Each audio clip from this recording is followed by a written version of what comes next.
इलाज की गर्ज से पाकिस्तान से बाहर जाने वाला मियां नवाज शरीफ साहब की शक्ल में जो वीआईपी कैदी है उसको पाकिस्तान वापस लाने का वक्त आन पहुंचा है। गवर्नमेंट ऑफ बरतानिया को लिखने जा रही है कि इनको वहां से डिपोर्ट किया जाए।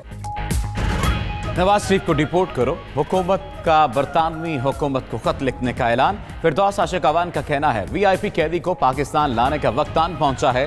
पंजाब हुकूमत ने सिफारिशात भेजी हैं। वफाकी हुकूमत अगले हफ्ते बरतानवी हुकूमत को हवालगी के लिए आगाह करेगी। जिसको अवाम का दर्द है वो पाकिस्तान में आकर उसका अजाला करे।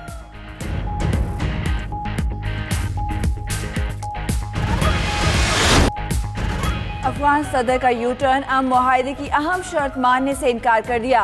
अशरफ गनी का कहना है 5000 कैदियों की रिहाई का वादा किया है, न ही ये मामला पेश की शर्त बन सकता है।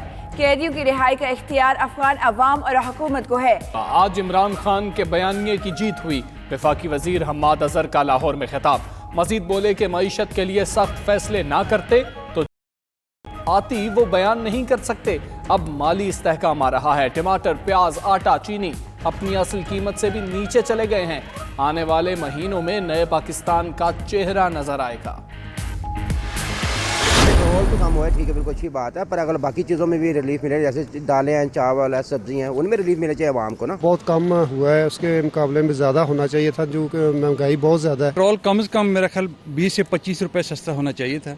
ये 5 रुपए जो पेट्रोल सस्ता किया है गवर्नमेंट ने, ये अवाम के साथ मजाक है। बहुत फ़ायदा हुआ है 5 रुपए सस्ता होने से, और हमें उम्मीद है इंशाल्लाह नियाज़ी साहब इसके बारे में मजीद सोचेंगे और आवाम को रिलीफ देंगे। ये 70 रुपए 60 रुपए होना चाहिए तो इससे बेहतरी आएगी।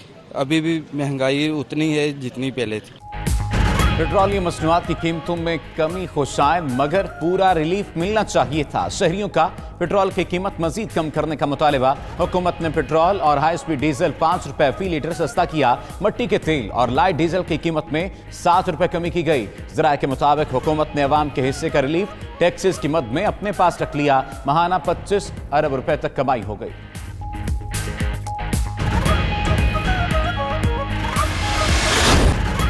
तारीख पे तारीख, एक और तारीख। बीआरटी मंसूबे की डेडलाइन फिर तब्दील। शौकत यूसुफजई ने बस मंसूबे की तकमील का टाइम मार्च से बढ़ाकर अप्रैल कर दिया। कहते हैं सूबाई हुकूमत पर बीआरटी मंसूबे से मुतालिक खूब तनकीद की गई। मंसूबा रवां साल अप्रैल में अवाम के लिए खोल दिया जाएगा। मंसूबे में सहूलियात ज्यादा और अखराजात कम हैं।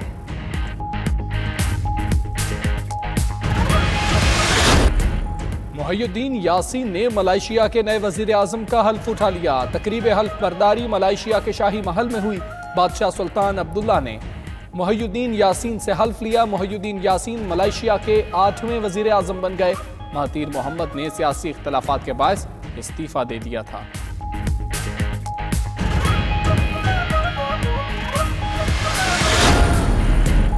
पाकिस्तान सुपर लीग का जुनून। आज इस्लामाबाद यूनाइटेड और कराची किंग्स में जोड़ पड़ेगा। मैच शाम 7 बजे रावलपिंडी स्टेडियम में खेला जाएगा। पॉइंट्स टेबल पर इस्लामाबाद यूनाइटेड तीसरे जबकि कराची किंग्स 5वें नंबर पर है। शाकीन संडे को फंडे बनाने के लिए पुरजोश। यूरोपीय मुल्क लक्समबर्ग अवामी ट्रांसपोर्ट मुफ्त करने वाला दुनिया का पहला मुल्क बन गया। तमाम ट्रेन, बसेस और ट्राम्स के किराए खत्म कर दिए गए। मुनफरिद इक़दाम का मकसद ट्रैफिक मसाइल को हल करने के साथ साथ माहौल को मजीद आलूदगी से बचाना है।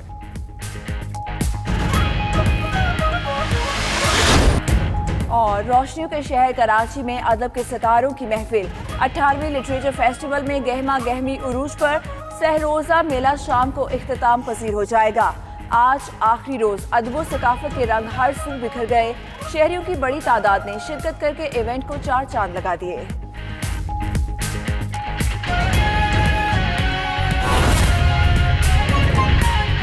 कारोबार को कर्जा जारी करने की पॉलिसी मुश्किलात का शिकार हो गई। ज़राए के मुताबिक 37 लाख सनहतों के लिए कर्जे का टारगेट पूरा करना मुश्किल हो गया। मैन्युफैक्चरिंग सेक्टर को कुल कर्जों का सिर्फ 2% दस्तयाब है। SMEs को कुल कर्जे का सिर्फ 6% मिल रहा है। आपको बता रहे हैं कि 37 लाख सनहतों के लिए कर्जे का टारगेट पूरा करना मुश्किल हो चुका है। कारोबार को कर्जा जारी करने की पॉलिसी मुश्किलात का शिकार हो गई। ज़राए के मुताबिक 37 लाख सनतों के लिए कर्जे का टारगेट पूरा करना भी मुश्किल हो गया है। मैन्युफैक्चरिंग सेक्टर को कुल कर्जों का सिर्फ 2% दस्तयाब है, जबकि SMEs को कुल कर्जे का सिर्फ 6% मिल रहा है। इसी पर बात करेंगे। इकराम होती हमारे साथ मौजूद हैं। जी इकराम होती, आगाह कीजिएगा। जी, दर हकीकत 17 ट्रिलियन रुपए जो हैं इस वक्त प्राइवेट बैंक्स के पास हैं कर्जा देने के लिए, लेकिन उसमें से मेजॉरिटी हुकूमत ले जाती है। ये बैंकों के जो सरबराह हैं मुख्तलिफ, उनसे हमारी बात हुई है। उन्होंने कहा है कि ये जो 13% से ज्यादा जो शरह सूद रखी गई है, इस वजह से भी लोग नहीं ले रहे कर्जा, प्राइवेट जो कारोबारी हैं, और इस वजह से भी नहीं ले रहे कि कर्जा मार्केट में कम मिल रहा है। ये दोनों वजूहात की वजह से हुकूमत को चाहिए था कि कुछ कर्जा SME के लिए सब्सिडाइज करते। ये शर्त बहुत अरसे से मौजूद है कि अगर ये सब्सिडाइज करते हैं तो SME जो है बड़ी सनतों को फायदा दे सकती है, और SME जो है कारोबार को फैला सकती है, और उससे टैक्स भी आ सकता है ज्यादा कारोबार से। तो दोनों फायदे हो जाएंगे। एक तो SME और सनतें कंट्रैक्शन से बच जाएंगी, दूसरी तरफ हुकूमत को टैक्स भी ज्यादा मिल जाएगा और एक्सपोर्ट में भी शायद ज्यादा मदद मिल जाए। लेकिन ये काम किया नहीं जा रहा था, लिहाजा हुकूमत जो है वो सब्सिडी में पहल नहीं कर रही। जो कर्जे दिए जा रहे हैं छोटे, उन कर्जों को भी अट्रैक्टिव नहीं बनाया जा रहा, क्योंकि वो भी शरह सूद कुछ ज्यादा है। 8% और 7% पे नौजवान लोग किस तरह शरह सूद पे कर्जा लेकर तो कारोबार करेंगे। लिहाजा ना स्टार्टर बिजनेस, ना SME और ना बड़ी। जी ठीक है, इकराम होती आप हमारे साथ ही मौजूद रहिए। इसी हवाले से बात करेंगे गुजरावाला चैम्बर ऑफ कॉमर्स के सदर मियां उमर सलीम और सदर Faisalabad chamber of commerce Rao Sikandar Azam से। जी मियां उमर सलीम साहब, कहिएगा क्या वजह है कि स्मॉल इंडस्ट्रीज को कर्जों का इतना कम हिस्सा मिल रहा है, और जो चल रहे हैं उनको चलाना उससे भी ज्यादा मुश्किल इस टाइम हुआ है इन पॉलिसीज की वजह से। पास्ट में माजी में ऐसे होता था, स्टेट बैंक की सरबराही में तमाम कमर्शियल बैंक्स की माहाना मीटिंग्स चैम्बर्स में होती थी। एक अरसे से बिल्कुल उसका कोई वजूद नजर नहीं आता। जब तक आप कमर्शियल बैंक्स को ऑनलाइन नहीं करेंगे, हुकूमत इसमें बिल्कुल संजीदा नहीं होगी, उसमें तब तक ये डिफिकल्टीज ये दूर नहीं हो सकती, और कारोबार चलाने जो है ना वो मुश्किल रहेंगे जब तक ये। जी ठीक है, हमारे साथ ही मौजूद रहिएगा। राव सिकंदर आजम साहब, आप कहिएगा कि इस मसले को कैसे हल किया जा सकता है। SMEs के सेक्टर को आज तक नेग्लेक्ट किया गया है, और उसमें इस तरह के जो भी हमारा स्टेट बैंक पॉलिसीज बनाता है डिस्काउंट रेट पे लोन्स के और दूसरी चीजें, वो आज तक SMEs तक पहुंची ही नहीं है। वो उनकी वेबसाइट पे पुरजरूर पड़ी हुई है। वो बैंकों को बुला के बिल्कुल बताते हैं जी, सनार कराते हैं, अवेयरनेस देते हैं कि ये प्रोडक्ट है, आप उनको दो। लेकिन यकीन माने एक भी SMEs को वो पास ऑन नहीं की जाती प्रोडक्ट जो कि स्टेट बैंक बना के देता है।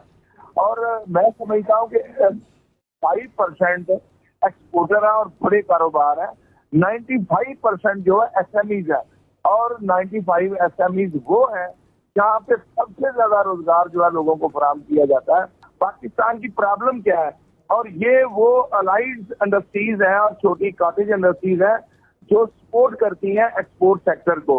कोई बटन बना रहा है, कोई कांच बना रहा है, कोई जिप बना रहा है, कोई स्टिचिंग कर रहा है, कोई ये इस तरह के 20 काम है जो कि कॉटेज इंडस्ट्री करती है। लेकिन उसके लिए सहूलियात ना होने के बराबर है, क्योंकि उनकी रसाई नहीं है। उनसे फिर आप मॉर्गेज मांगते हो, वो उनके पास नहीं होती। कोई प्रोडक्ट, ये मैं बड़े वसूख से और बड़ी जिम्मेदारी से कह रहा हूँ as a president Faisalabad chamber, कि आज तक पाकिस्तान में SMEs को सुतीले बच्चों जैसा उसके साथ सलूक किया गया। लाडले बच्चे कौन है? चंद लोग हैं।